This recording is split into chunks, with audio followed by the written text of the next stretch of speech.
Pasa un minuto de las 9 de la mañana y comenzamos con nuestra primera entrevista de esta mañana.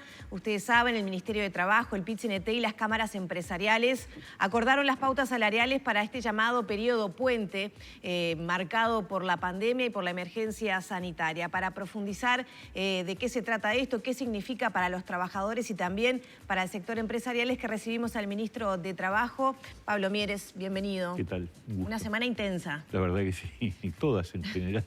Cuando usted presentaba el acuerdo, se presentaba por parte de todas las partes que acordaron, bueno, se marcaba la buena fe, el compromiso de todos los sectores. Sin embargo, desde el PIT-CNT se marca que esto no es un acuerdo firmado, sino un acta de entendimiento, digamos, sí. Y ahora cada rama tendrá que negociar esas pautas. Me gustaría repasar brevemente para que la gente entienda las pautas y qué valor a futuro tienen y su sostenibilidad, habida cuenta que los trabajadores no están tan convencidos de ese acuerdo. A ver, lo primero es decir, hubo un diálogo muy bueno, muy serio, muy profundo, muy exigente y también leal y franco entre las tres partes. Yo creo que eso hay que destacarlo de una manera muy especial. Creo que hubo conciencia y responsabilidad tanto en empleadores como en trabajadores en que estábamos frente a una situación absolutamente excepcional y que eso ameritaba una respuesta también excepcional. Por lo tanto, nosotros nos encontramos satisfechos del resultado. Por supuesto que hay alcances o distancias con respecto a alguna de las cosas que se acordaron allí. Es lógico, además, que el movimiento sindical marque una precisión, o mejor dicho, un señalamiento de insuficiencia con respecto a una pauta salarial que puede derivar casi seguramente en el punto final del puente, del año puente, en una pérdida de poder adquisitivo del salario. Es razonable que lo marquen como una distancia. También del lado de los empleadores se señaló que el indicador del PBI global para determinar el rango del aumento era injusto o por lo menos no representaba bien la realidad de sectores porque las diferencias en la evolución y el impacto de la pandemia sobre los sectores es muy diferencial. Entonces, obviamente hay insatisfacciones, pero lo importante es que se da una señal que le dice a las 24 mesas de Consejo de Salarios, que por supuesto por ley tienen autonomía para tomar sus decisiones, se le dicen tomen en cuenta esta pauta. Y el acuerdo consiste en eso, en trasladar... ¿Qué son cuáles? Vamos a contarle a la gente. ¿Cómo no? ¿Cuál es el acuerdo específicamente? El acuerdo tiene, por un lado, tres mojones a lo largo del año. En primer lugar, uno que ya se disparó, que es el finalizar los convenios colectivos, en el caso de los que terminaban el 30 de junio. También hay otros plazos para los que terminarán en septiembre y en diciembre, pero tomemos la gran mayoría... El ejemplo de junio. Claro, porque si no va a ser muy complejo. Los que terminan el 30 de junio ya se disparó un aumento por correctivo de inflación que viene de la ronda salarial anterior, la séptima ronda, que establece que al final del periodo hay una recuperación de salario que empata con respecto al IPC. O sea que el trabajador el 1 de agosto, los primeros días de agosto, va a cobrar un aumento que promedialmente es del orden del 3% y que lo que hace es recuperar, pone el salario a cero con respecto a eso corrige la inflación pasada. Exactamente. Ya estaba por convenio, no se toca, no queda así. En promedio es un 3. El promedio es un 3%. El primero de ahí enero, arrancamos con el año puente, a ver cómo va a ser. El segundo mojón es el 1 de enero y establece un aumento nominal parejo para todos los sectores de 3%, más un 1% adicional, es decir, un 4% para los salarios más bajos. ¿Cuáles son los salarios más bajos? Los salarios más bajos se definieron en el acta como todos aquellos que reciben 22.600 pesos nominales en el momento, en ese momento. De ahí para abajo, 4% de aumento en enero. En enero. Que lo cobra en febrero, obviamente, ¿no? Sí, el 1 de enero se dispara, por lo tanto se cobra en febrero. 3% para todo el resto de los trabajadores. Salvo la posibilidad de diferir ese aumento a abril, va a depender de un indicador que tiene que ver con el empleo. Es decir, aquellos sectores que exhiban que en un año, de noviembre del 19 a noviembre del 20, tienen una plantilla de cotizantes por debajo del 90%, pueden diferirlo a abril. A su vez, ese 3% o 4% para los salarios más bajos, de acuerdo a las estimaciones que pronostican la inflación para este segundo semestre, seguramente va a andar en línea con la inflación. O sea que es muy probable que el trabajador vuelva a tener la misma recuperación que tuvo ahora, es decir, que no haya pérdida de poder adquisitivo. Donde sí, y ahí viene el final del puente, en el final del puente sí es muy probable que haya una pérdida del poder adquisitivo porque se otorga un correctivo por la inflación del año, de todo el puente, menos el 3%. Quiero dejar claro que para los salarios más bajos no se va a tomar el 4, sino el 3, o sea, no se le descuenta el 1% adicional, porque si no lo estaríamos perjudicando, y se agregan los puntos de PBI perdidos en 2020.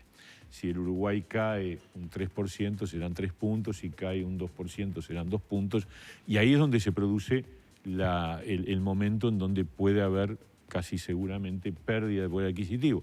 Pero a su vez hay dos planteos agregados. Uno, el compromiso de recuperar el salario real perdido a medida que crezca la economía. O sea, lo que se pierda ahí eventualmente hay un compromiso de recuperarlo para adelante. Incluso más, hay una fecha de punto de partida de la recuperación, que es el 1 de enero del 22. O sea, a partir del 1 de enero del 22, si en el 21 hubo crecimiento de la economía, que es otra de los pronósticos que son bastante firmes en cuanto a que el Uruguay luego de este año va a tener una bajada, el año que viene va a tener una recuperación, ahí empieza la recuperación del poder adquisitivo hasta completarla, porque la idea es que no haya pérdida de salario en el proceso, digamos. Sí, en este hueco que tenemos, que lamentablemente es un impacto mundial, uno tiene que decir, hay 300 millones de puestos de trabajo que dice la OIT que se van a perder en el mundo. 300 millones, calculado en términos de familia, son casi 1.000 millones de personas afectadas.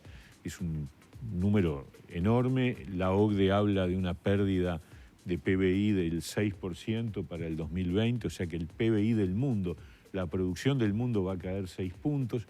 O sea, en ese contexto, obviamente eso es lo que explica la necesidad de acordar en estos términos, o mejor dicho, de determinar esta pauta, y tenemos la esperanza, la expectativa, sí, de que haya un sentido de conciencia en todos para que este acuerdo se traslade a los grupos. Y hay 3 grupos que quedan aparte de esto, ¿no? Y con eso completo la idea, es decir, la construcción, que ya está negociando su propio convenio y se va a convocar en estas horas a la salud, y el transporte de pasajeros.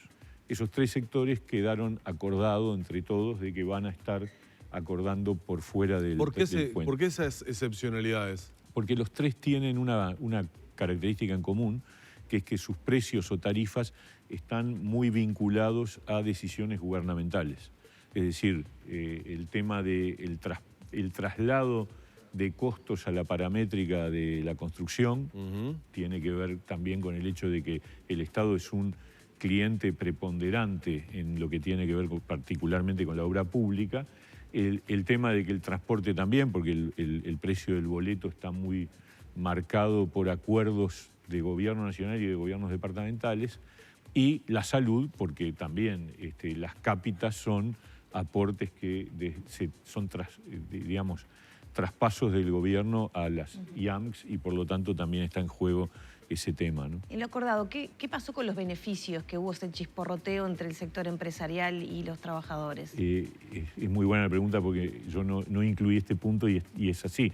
Es decir, los beneficios se mantienen, se prorrogan, se prolongan, o sea, todo lo que tiene que ver con esas partidas que en general se han acordado, de presentismo, de prima por antigüedad, de canastas, útiles escolares, todo eso se preserva, no va a ser afectado. Esos beneficios no se pierden. No se tocan. ¿Qué pasó? ¿Hubo un malentendido entonces? Sí, yo creo que sí, porque lo habíamos hablado en la reunión del Consejo Superior Tripartito en más de una oportunidad, y todos habíamos entendido que debía ser así, porque es lógico, si yo pretendo que no se abra la negociación, no puedo sacar elementos que formaron parte de las negociaciones anteriores y que se han ido incorporando de manera asidua en los ingresos de los trabajadores. Entonces, no sé, hubo un malentendido, evidentemente. Lo importante es que se corrigió y que con claridad quedó despejada la duda sobre ese punto, ¿no? La prioridad es mantener el empleo, sí, y por eso se ha puesto en práctica una nueva herramienta que es ese aporte de 5.000 pesos que se hace, digamos, se rebaja en 5.000 pesos los aportes patronales para el reintegro de trabajadores. ¿Qué efectividad se espera que tenga esa herramienta justamente para lograr mantener o mejorar el empleo? Sí, por supuesto. Nosotros tenemos un punto de partida que es una afectación muy fuerte del empleo, porque otra de los componentes del acuerdo, que eso fue unánime, con mucho calor, es que empezamos un diálogo social por el empleo con trabajadores y empresarios para definir medidas de promoción del empleo, porque sabemos que ese es el gran problema que hoy está afectando al país, al país y al mundo de manera radical. Entonces, a su vez, como la gente que está en seguro de paro empezó a ir de manera masiva a partir del 16 de marzo, que es la fecha que se empezó a tener impacto la emergencia sanitaria, y para que se hagan una idea, entre el 1 y el 15 de marzo había habido 8.000 solicitudes al seguro de paro. El 16 de marzo, que es el primer día hábil después de la declaración de emergencia sanitaria, entre el 16 y el 31 hubo 82.000 solicitudes. O sea, se multiplicaron por 10. Y en abril hubo cerca de 90 y en mayo 70 y pico. Bueno, en total tenemos hoy 172.000 trabajadores en seguro de paro, y como el seguro de paro es por 4 meses, se empiezan los vencimientos el 16 de julio, es decir, la semana que viene. Ahora que ingresan ese tema, le quiero preguntar, porque 172.237 personas en el seguro o acogiéndose a los distintos mecanismos de subsidio por desempleo. En junio. 21.000 en junio, 21.680 menos que en mayo. Sí. ¿Qué pasó con estas 21.000 personas? ¿Volvieron a trabajar? ¿Fueron despedidas? Estamos, justamente le hemos pedido al BPS que haga un estudio caso por caso. No es fácil porque tenés que encontrar qué pasó con cada uno de ellos, pero vamos a tener ese dato porque nos importa mucho. El secreto está acá. Claro. ¿En qué pasó en estas 21.000 personas que salieron ya del subsidio? ¿Si volvieron o fueron despedidas? Exacto. El saldo es que hubo 22.000 menos. Entonces, seguramente eso significa, muchos pueden haber continuado por prórroga, pero eso no explica la diferencia. La diferencia puede ser reincorporaciones o despidos. Entonces, claro, el despido, lo quiero decir con total contundencia, ha mantenido un porcentaje de participación más o menos similar entre el 7 y el 10% en todos estos meses. Cuando el empleador lo envía al despido. Lo que pasa es que un envío que no es por despido al seguro de paro, sino que es por suspensión o por reducción o por seguro de paro parcial, puede convertirse al final en despido, porque si no hay una renovación, es decir, si no hay una prórroga o no hay una reincorporación, la alternativa es el despido. Yo creo que, y contra eso es lo que estamos luchando. Entonces, el beneficio de los 5.000 pesos durante 3 meses, es decir, 15.000 pesos por cada trabajador que un empleador reincorpore del seguro de paro o contrate como nuevo si no tiene gente en el seguro de paro, es un incentivo a generar empleo, es decir, a mantener los puestos de trabajo. ¿Va a funcionar o no? Veremos. El empleador sabe que por cada trabajador que reincorpora va a recibir un crédito con respecto al BPS que se descontará de aportes patronales o de deudas si existieran, por 5.000 durante 3 meses, 15.000 pesos. Uno espera que sea un incentivo a reincorporar. El segundo escalón que tenemos para buscar una mejora de la situación es el seguro de paro parcial. Como ha funcionado bien y explica un 30 y pico % de los subsidios de los últimos 2 meses, entonces dijimos, bueno, hay que darle al empleador una posibilidad que es, usted no lo puede reincorporar completamente, reincorpórelo por medio horario. Y entonces ya es un paso, el trabajador pasa de recibir el 50% del sueldo a recibir el 50% del sueldo por la mitad del trabajo y otro 25% por el seguro de paro parcial. O sea, aumenta 75% sus ingresos, pero además gana la expectativa de que se va a quedar, porque es un paso de recuperación. Sí, la rueda sigue girando. Claro, está en la cancha otra vez y eso es una señal muy positiva. Y finalmente tenemos el instrumento de la prórroga, que lo vamos a usar, es decir, aquel empleador que no puede recuperar a trabajadores ni en forma total ni en forma parcial, le damos la opción de pedir la prórroga, que debe contar con la aceptación del trabajador, para que en ese interín de 90 días, que son los plazos de prórroga que vamos a firmar, pueda haber un cambio, una mejora. Uno espera que la reactivación siga avanzando y que por lo tanto podamos llegar a un punto en el que dentro de 90 días eso se transforme en una reincorporación.